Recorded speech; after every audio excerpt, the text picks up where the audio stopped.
ഇനി രാവിലെ എണീക്കുമ്പോൾ മടിയുള്ള ദിവസങ്ങളിൽ ഈ അപ്പം ഒന്ന് ട്രൈ ചെയ്ത് നോക്കാം കേട്ടോ. അരി അരച്ചൊന്നും കാത്തിരിക്കേണ്ട. അതിനായിട്ട് നമുക്കൊരു മിക്സിയുടെ ജാർ എടുക്കാം. അതിലേക്ക് 3 ഗ്ലാസ് വെള്ളം ചേർത്ത് കൊടുക്കാം.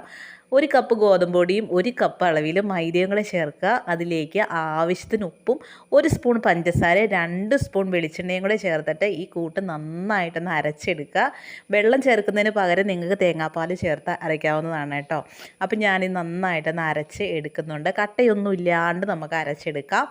ഈ ബാറ്റർ നമുക്കൊരു പാത്രത്തിലേക്ക് മാറ്റിയതിന് ശേഷം നമുക്ക് പാൻ ചൂടാക്കി നമുക്ക് ചെറിയ ചെറിയ അപ്പങ്ങൾ ഉണ്ടാക്കിയെടുക്കാം.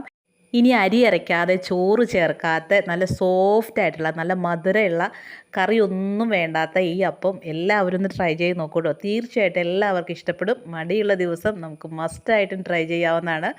എല്ലാവരും തീർച്ചയായിട്ടും ഇത് ഒന്ന് കുട്ടികൾക്ക് ഉണ്ടാക്കി കൊടുക്കണം. തീർച്ചയായിട്ടും ഇഷ്ടപ്പെടും. താങ്ക്